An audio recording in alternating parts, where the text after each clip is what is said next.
Hello guys, bersama saya lagi dalam Alright Nopo Channel. Parti PAS ini kalau mau menyokong Najib, janganlah malu-malu. Ini berbagai dalil dan alasan yang diberikan demi kononnya kelihatan hero kepada Najib, demi kononnya terpaling Najib. Ini dia terkini sahabat semua. Ya, dalil daripada Hadi, kenapa mereka menyokong Najib. Dan perkara kedua adalah berita baik daripada Perdana Menteri Anwar Ibrahim yang menarik ya untuk saya kongsikan bersama dengan Anda. Jadi tanpa membuang masa, ayo kita lihat kedua-dua berita ini. Ini antara dalil terkini daripada Hadi Awang, PAS utamakan pengampunan berbanding politik dendam. Wow, itu dia. Ya, mereka mencuba untuk memusingkan segala-galanya, kalau boleh terbalik dunia ini dengan berbagai dalil dan alasan mereka demi untuk menghalalkan apa yang mereka buat ya, dengan solidariti, tunggang isu addendum dan sebagainya. Jadi hari ini sekali lagi PAS menegaskan pendirian untuk terus beristiqamah dalam konsep keadilan Islam dengan mengutamakan pengampunan berbanding politik dendam dan penipuan. Jadi pengampunan atau politik dendam katanya, Datuk Seri Anwar Ibrahim sendiri yang mengerahkan ataupun mengesahkan sendiri apabila beliau membuat pendedahan yang menyerahkan dan mencadangkan untuk Najib dikenakan pengampunan itu adalah Datuk Seri. Dan Datuk Seri Anwar Ibrahim sendiri melupakan segala sengketa politik bersama dengan Najib. Tetapi PAS kalau kita lihat sebelum ini, apa yang mereka tidak katakan kepada Najib, kleptokrat, perasua, ya katanya UMNO, ya kalau jatuh selamat Malaysia, macam-macam lagi lah.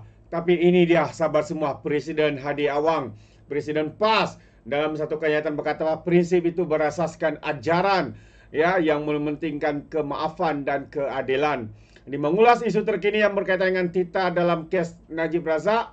Tita tambahan ya, addendum kes Najib ini, Hadi menyatakan bahwa PAS tidak menganggap pelik adanya tita tersebut.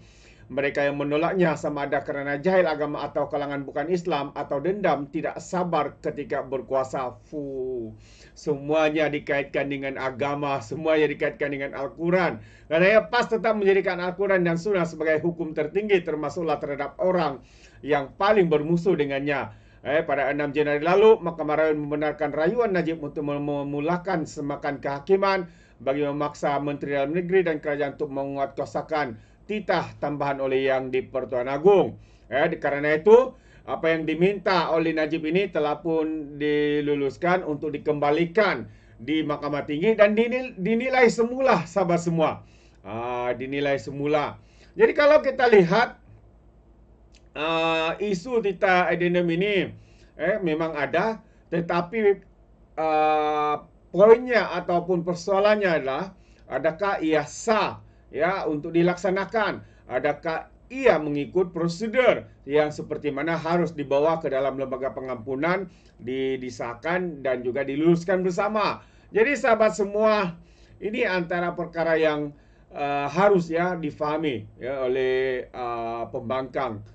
Karena kita tahu mereka ini seakan-akan menunggang apa saja isu, walaupun ya dengan mengaitkan Najib Razak yang dihina, dipanggil kleptokrat, peraswa dan sebagainya oleh pemimpin-pemimpin PAS seperti sebelum ini. Jadi kalau kita bercakap berkaitan dengan pengampunan 29 Januari lalu, Lembaga Pengampunan memaklumkan bahawa hukuman penjara ke atas Najib dikurangkan 12 tahun kepada 6 tahun dan denda 210 juta kepada 50 juta. Dan hukuman ini berkaitan kes salah guna kuasa, pecah mana dan penggubahan wang haram yang melibatkan penyelewengan 42 juta ringgit daripada SRC International. Jadi mengulas lanjut, Hadi merujuk kepada peristiwa bersejarah pembukaan kota Mekah di mana Rasulullah katanya menunjukkan contoh pengampunan penuh kepada mereka yang pernah menjadi musuh Islam. Dan bagi Hadi ini juga dia pernah membuat satu kenyataan ya, kononnya bukan pihak istana yang harus membuat pengampunan, tapi orang ataupun keluarga mangsa yang harus membuat apa katanya. Jadi dia tidak bersetuju bahwa yang di Pertuan Agong ataupun institusi diraja itu memberikan pengampunan. Nah, ini bukan saya katakan, ya itu apa yang dikatakan oleh Hadi Awang. Karena itu beliau dipersoalkan ya dengan kenyataan itu. Sekali lagi, kalau begitu dia juga saya berpandangan bahwa Hadi ini ya mempertikaikan kuasa pengampunan ya di raja, pengampunan yang di Pertuan Agung dan sebagainya. Jadi tidakkah itu dinamakan sebagai satu penderhakaan, satu pengkhianatan, sahabat-sahabat semua? Habis sekarang ini lain pula yang menuduh kerajaan ini pengkhianat, menuduh kerajaan ini berdendam dan sebagainya. Jadi itu antara satu kenyataan yang bagi pandangan saya adalah kenyataan yang begitu hipokrit sekali ya, datang daripada pemimpin-pemimpin PAS, apatah lagi pemimpin nombor 1 PAS ini, yaitu Hadi Awang. Jadi itu pandangan saya. Bagaimana dengan Anda sahabat semua? Anda boleh berikan komen ya di dalam ruangan komen. Alright, perkara kedua, berita baik yang disampaikan oleh Perdana Menteri kita sebelum pergi ke lawatan rasmi ke 4 buah negara yang telah bermula semalam.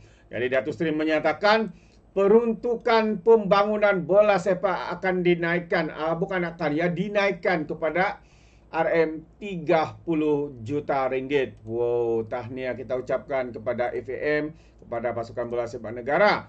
Jadi peruntukan 15 juta yang diumumkan pada belanjawan 2025 khusus untuk pemenangan sukan bola sepak digandakan kepada 30 juta dengan 15 juta akan dibiayai pihak swasta, kata Perdana Menteri Datuk Seri Anwar Ibrahim.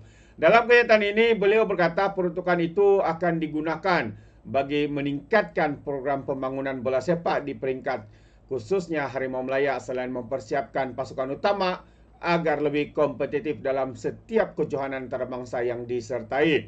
Perdana Menteri berkata dana itu juga akan dimanfaatkan Persatuan Bola Sepak Malaysia FAM dalam aspek pengurusan organisasi yang memerlukan perubahan menyeluruh dari setiap sudut bagi memastikan pemain kebangsaan mendapat sokongan berterusan daripada barisan tenaga pakar dan kejurulatian yang dilantik terbaik. Jadi selain iktihar yang dilakukan Kerajaan Mandi dan FAM, beliau juga berharap Pemangku Sultan Johor Tuanku Mahkota Ismail akan memberikan dukungan berterusan berdasarkan pencapaian pengalaman serta rangkaian luas baginda dalam industri bola sepak. Anwar berkata, umum mengetahui bahwa sukan bola sepak amat dekat di hati rakyat Malaysia termasuk dirinya sendiri yang sentiasa menerima perkembangan langsung berkaitan situasi melibatkan Harimau Melaya. Dan pelbagai usaha berterusan dilakukan Kerajaan Madani bersama beberapa pihak dalam memastikan skuad Harimau Melaya diperkukuhkan sekaligus muncul sebagai generasi bola sepak Asia, katanya.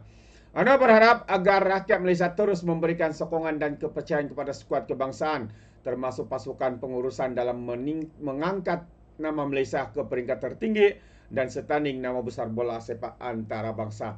Jadi itu antara berita baik yang diumumkan oleh Perdana Menteri kita. Akan ada tambahan lagi ya, sebanyak 15 juta. Sebelum ini sudah ada 15 juta. Tambahan 15 juta menjadi 30 juta peruntukan tambahan ya untuk diberikan kepada pasukan bola sepak negara kita, khususnya FAM. Tahniah. Jadi sahabat semua, sampai sini saja. Kiranya Anda memberikan sebarang komen pandangan dan berikan di dalam ruangan komen. Jadi terima kasih. Izinkan saya untuk mengundurkan diri dan seperti biasa peribahasa mengatakan tak apa pun kangkap 2 tahun keinginan. Dalam bahasa Melayanya, tepuk dada, tanya selera. Sekian daripada Alright Nopo Channel. Sampai kita berjumpa lagi. Bye-bye.